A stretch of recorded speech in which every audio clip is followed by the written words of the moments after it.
Hello, brothers and sisters, and welcome to another Temple 420 Bible study, episode 11. Genesis, returning back to Genesis to be at Genesis 18. So far, I haven't seen anybody joining me tonight, but these are always open and joinable. So everybody's always free to jump in anytime they want to, as well as you guys watching if you guys ever want to jump in the future. They're always held at the same time. Always will be uh, updated on the website information, and hopefully, I'll be able to get some application stuff out there for people in the future so that you can join us more. You can give us prayer requests. Those are always welcome in the comments, or if you need any support like that, we're glad to help you out with that. We're your brothers to help and assist and help you learn the Bible better, help you get a better relationship with the Almighty Living God. I want to start out here today. Um, it's a prayer for everybody who's watching. And dear Almighty Yahweh, Hashem, Almighty Creator, God of the universe, Creator and maintainer of all there is around us. Thank you for the blessings you give us and keeping us through these days. Thank you for a new year here in America and bringing us into 2025. May we learn more good things with your blessings and be able to strive more towards you. And that blessing, amen.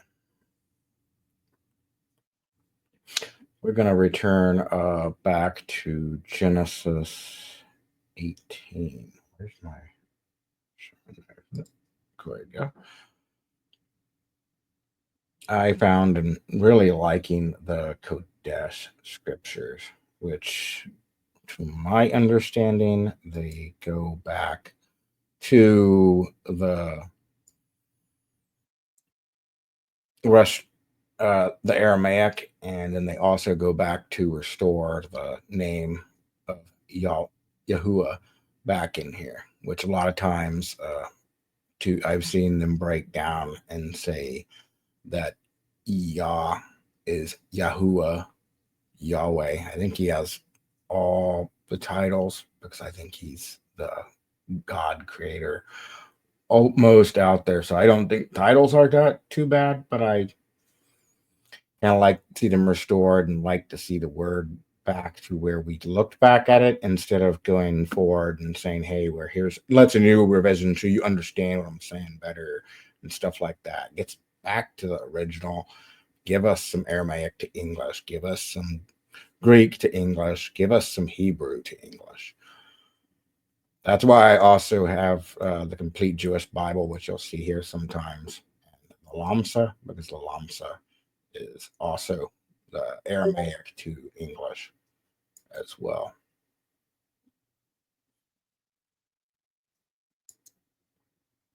Start back here at Genesis 8:1. The Master Yahuwah appeared to Abraham by the oaks of Mamre. He sat in the tent of the doorway in the heat of the day. He looked up, and behold, he saw three men standing across from him. And when he saw them, he ran to meet them in the tent door and bowed low to the ground. He said, Master, if I have found favor in your sight, please do not pass me by and leave your servant.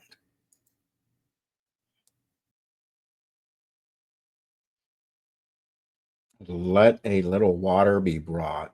Wash your feet and rest yourselves under the tree. Let me bring a little food so that you may refresh yourselves. Afterwards, you can go away, since you have come to your servant. They replied, do as you have said. Then Abraham quickly went into the tent to tell Sarah, hurry and get 3 seahs of fine flour, knead it and make bread. And Abraham ran to the herd and took a calf of what was tender and good, and gave it to the servant, and he hurried to prepare it. He took curds and milk, and the half calf that had been prepared, and placed the food before them. And he stood under the tree while they ate. They said to him, "Where is Sarah, your wife?" He replied, "There in that tent." He said, "I'll certainly return to you in the springtime, and see, Sarah, your wife, will have a son." Sarah was listening in the doorway, which was behind him. Now Abraham and Sarah were old and very advanced in age, and Sarah had passed the age in which women could bear children. So Sarah laughed to herself, saying to herself, "After I'm worn out and my master is old, I'll now have this pleasure." The master Yahweh said to Abraham, "Why did Sarah laugh and say, 'Will I really bear a child when I am old?' Is there anything too hard for Master Yahuwah? At that time appointed by me in the spring, I'll return to you. About this time, Sarah will have a son." Then Sarah denied it and said, "I did not laugh," for she was afraid. And he replied, "No, you did laugh." Then the men arose to leave and looked down towards Sodom. Abraham went to them to see them on their way. But then Master Yahuwah said, "Should I hide from Abraham what I'm about to do? Since Abraham will indeed become a great and mighty nation, and all the nations of the earth will be blessed in him. For I have chosen him so that he may instruct his children and his household after him, so that he may keep the way of the Master Yahuwah, and do righteousness and justice, so that the Master Yahuwah can may bring upon Abraham what he has said to him." Then Master Yahuwah said, "Because the outcry against Sodom and Gomorrah is so great, their sin is so serious, I will go down there and see the outcry against that has come to me, whether they have really done it, If not, I will know."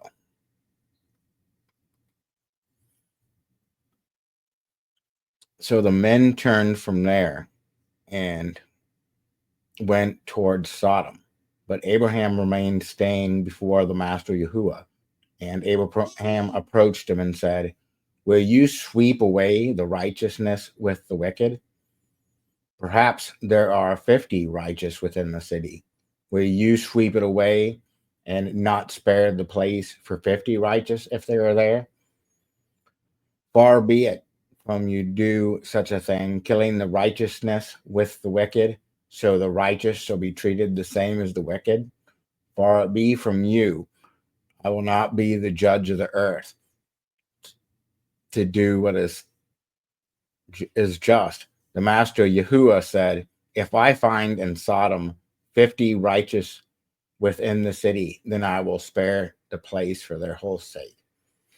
I was going to say, this is the part where God comes in a physical form and brings angels with him, the way I understand the three men, and they go to Sodom and Gomorrah and check out and see if they can find people who are righteous and doing the things of God, or how exactly is going on there. Abraham answered and said, "Look, I have undertaken to speak to my master, even though I am only dust and ashes.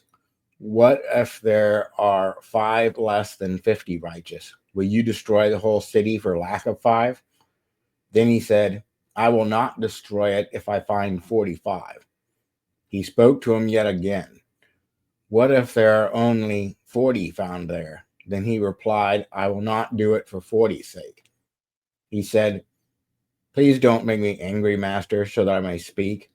Perhaps 30 will be found there." He replied, not do it if I find 30 there.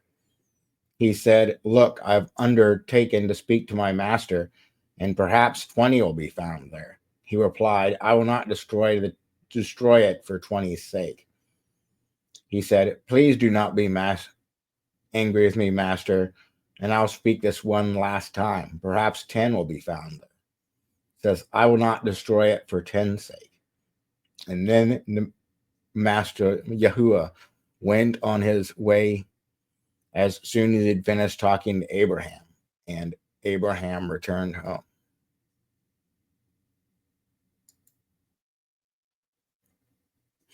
Genesis 19:1. The two angels, because back there on 18, there was three guys that came up there. Yep, three men, and one of them was physical manifestation of Yahuwah and the angels.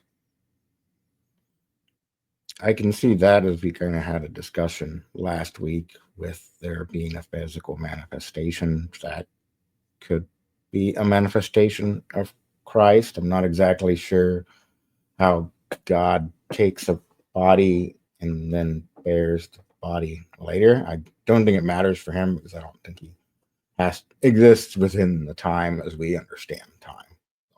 We have time just because we continue to degrade, break down since sin is here on the earth. We won't have to worry about time once there's a new earth and a new heaven.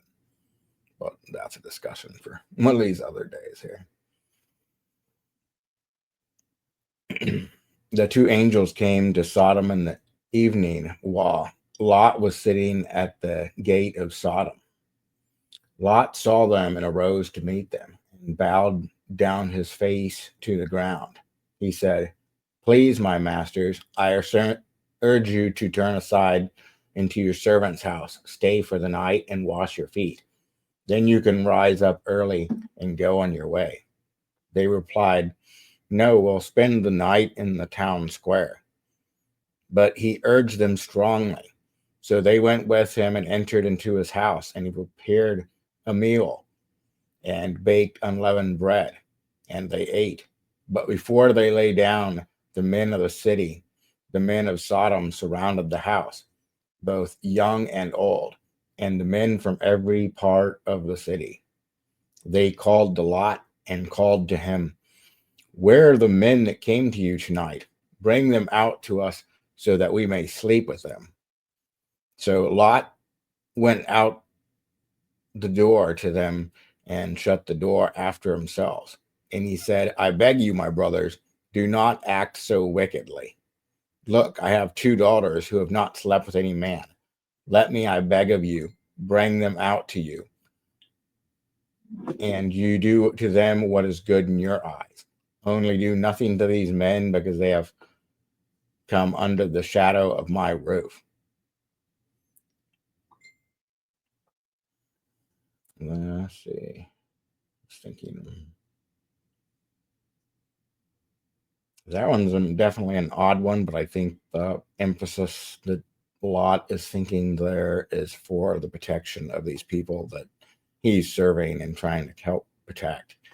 Because to my understanding with Sodom, it was a place where often you would get aid and people would just come mess with you and stuff like that. That it wasn't a very safe city. That it even had beds out in the street for that kind of devious action and stuff like that. You can look at the name Sodom and kind of figure where that leads to, and there was a lot of that going on in the city historically, by what I've heard, is actually information like that. There's also some people are like, that's kind of a legend thing, but pull it up here. William Ron Wyatt also found Sodom, just as a kind of curious, interesting insight with us here too. Ron Wyatt found what he believed and looked to be Sodom and Gomorrah, where this is based here. Jumping a little bit early of the rest of the story, but he found definitely where you could look here, look like salt and brimstone stuff. And he's had some pretty interesting things. I would definitely recommend checking out more of his stuff and seeing what he has to say with those kind of things. Let me pull back up.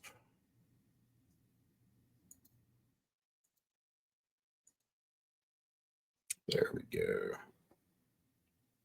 Always hide it behind myself. There we go. Oh, I did.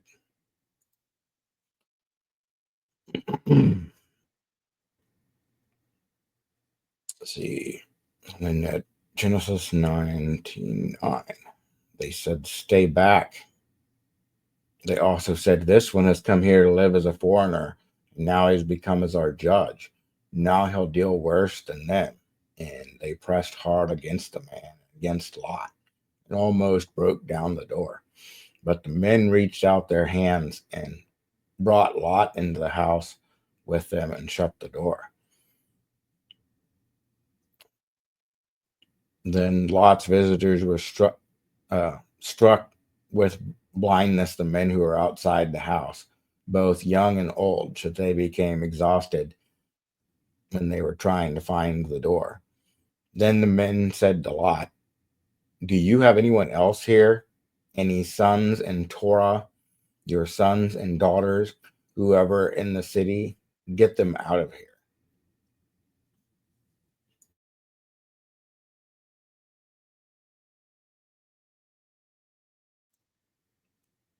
For we're about to destroy this place.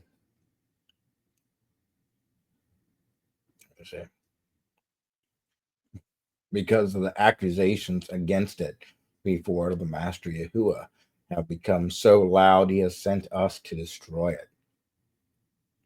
Lot went out and spoke to his sons in Torah, the men who had promised to marry his daughters, and said, "Quick, get out of this place, for Master Yahuwah is about to destroy the city." But his sons in Torah said he seemed to be joking. And when the morning dawned, the angels urged Lot, saying, "Get going and take your wife and daughters that are here, so that you are not swept away in the punishment of the city." But he lingered.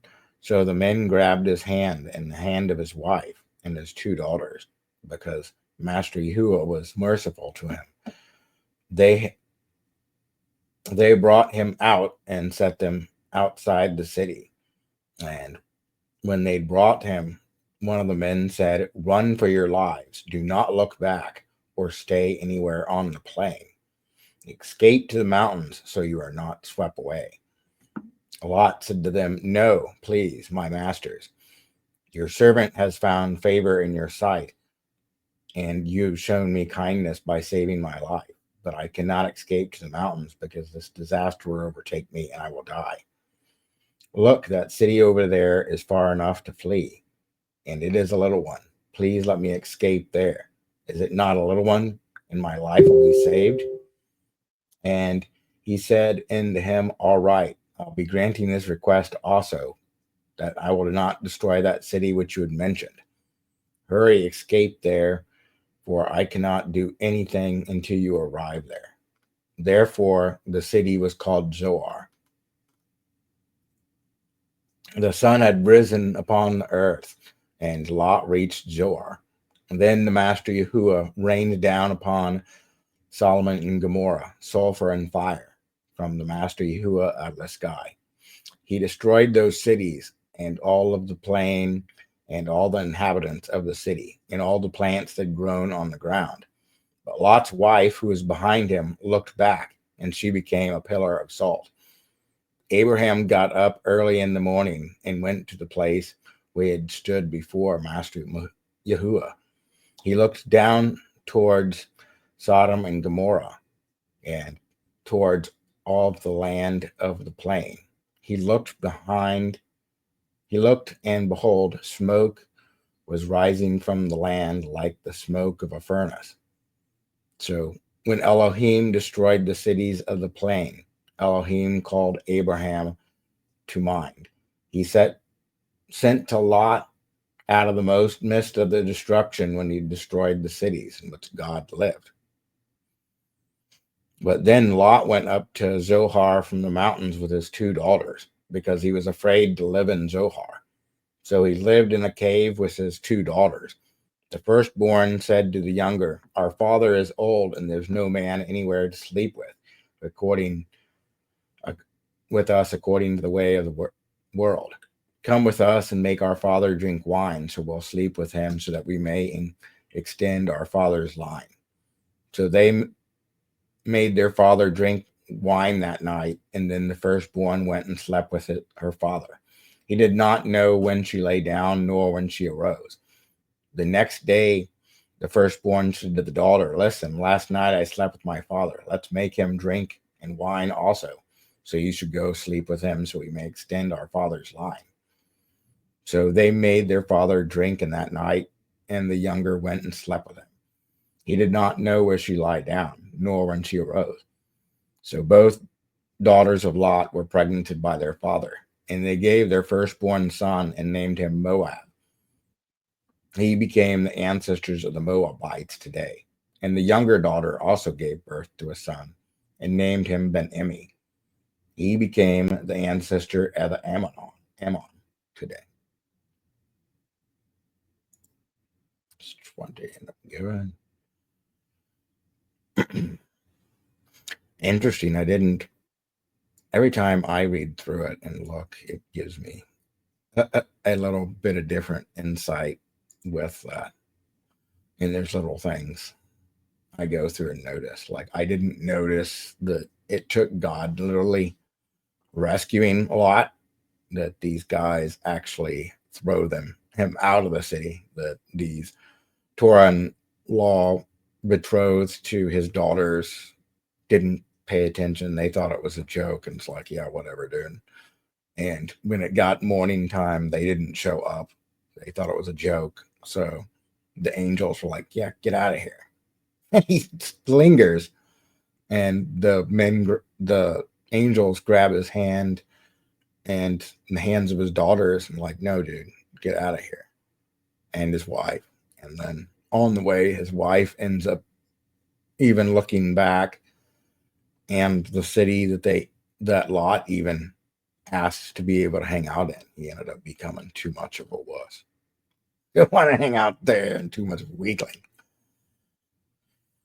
And that's how his daughters decided that they needed to sleep with him to extend his line, which was ridiculously crazy idea. Like, I guess they were too down and afraid to go do anything else either. Wonder where they would have left with the babies. I'm like, no, we'll never find men ever. Interesting girls there. One moment. Yeah, let's go ahead and go through 20 here. Abraham and Abimelech. Abraham journeyed from there towards the land in Negev and lived between Kadesh and Shur. He was a foreigner in the land of Gerar. Abraham said concerning to his wife, "She is my sister." So Abimelech, king of Gerar, sent his men, and they took Sarah. But Elohim came to Abimelech in a dream and said to him, "Behold, you are a dead man because of the woman you have taken. She is a man's wife." Now Abimelech had not come near her and said, "Master, would you even kill a righteous nation? He did not himself say to me, 'She is my sister,' even though she said to herself, 'He is my brother.' I have done this in the integrity of my heart and the innocence of my hands." Then Elohim said to him in the dream, "Yes, I know that the integrity of your heart you did this, and also kept you from sinning against me. Therefore, I did not allow you to touch her. Therefore, return the man's wife, for he is a prophet. He will pray for you and you will live. But if you do not restore her, know that you and yours will surely die.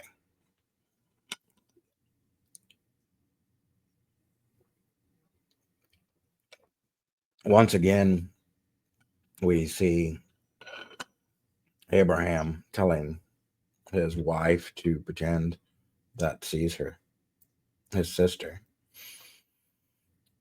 which is, I've heard that some of the stuff said that that is kind of a half sister of like somebody else in there, so that they thought that was a good little lie, half fudge that they could do. That Sarah and him are both like, yeah, that's probably a better thing to do. It's interesting because at this point she would be 100 years old, and Abimelech would still be interested in picking her up and making her his wife when she was just laughing back in chapter 18 about being able to have kids. So she must have not been bad in Abimelech's eyes, or made even bad in anything there, because God was like, yeah, we can get it taken care of. But he can also restore and make sure that was there. So even if she had something that she was like, yeah, that's not going to happen, then he could restore and fix it anyways. Abimelech rose early in the morning and called all of his servants to himself. He told all these things to him, and the men were very afraid. Then Abimelech called for Abraham and said to him, what have you done to us? How have I sinned against you? And how have you brought me and my kingdom on a great sin? You have done to me which ought not be done. Abimelech said to Abraham, what prompted you to do this thing? Abraham said, because I thought, surely there is no fear in Elohim in this place, and they must kill me because of my wife. Besides, she is indeed my sister, the daughter of my father, but not the daughter of my mother, and she became my wife. Oh, they were exactly true. Where it is, because he's not lying. He's like, to a bit, but he knows that he's not revealing that it's his wife, which would be more of a problem for them to take if they're scared of Elohim, which is another title for God there. For those who don't know, that's, to my understanding, that's the conversion over Elohim is exactly capital G God. When Elohim caused me to leave my father's house and travel from place to place, he said to her, you must show me this faithfulness as my wife. Every place we go, we say to me, he is my brother. And then Abimelech took sheep and oxen and male and female slaves and gave them to Abraham. And then he returned Sarah, Abraham's wife, to him. Abimelech said, look, my land is before you. Settle wherever pleases you.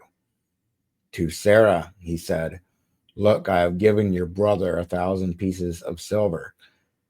It is to cover any offense against you and the eyes that you are with you. And before everyone, you are completely made right. And then Abraham prayed to Elohim, and Elohim healed Abimelech, his wife, and his female slaves, so that they were able to have children. For Master Yahuwah had caused all the women of the household of Abimelech to become completely infertile because of Sarah, Abraham's wife. Also makes me wonder what kind of affliction they got there, because that definitely tells us that some kind of physical affliction came upon them with that, or something that they would know with that, because how would they know they became unfertile when it doesn't sound like it's a long time? To me, it sounds like when he brought her into the household, something began to affect them, and they knew that it wasn't going to be any good, and that his whole kingdom was going to be affected.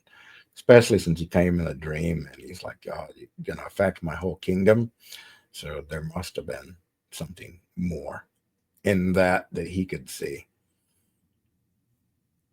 I think that's good for today. I appreciate anybody who came by, anybody who's listening, and hope that I speak going through the word with you, and that helps you listen to it, helps you go through it. I know sometimes it's nice for me to be able to go through it with somebody else or listen to it as they go through it and kind of see more than really doing it on my own, because it's, I don't know, we need more people to be together where Christ will be with us, but he says there's two or three with him, he will be also. So I know this goes out and he never makes his word void. So people do get to hear this, and people who may not get access to it, I'm glad we can reach out and give you access where you can't get through it yourself or don't like to. I understand all those, and hope there's a blessing for you. Hope you can seek out God and find ways for building his relationship even deeper. Bless you all. Thank you for coming.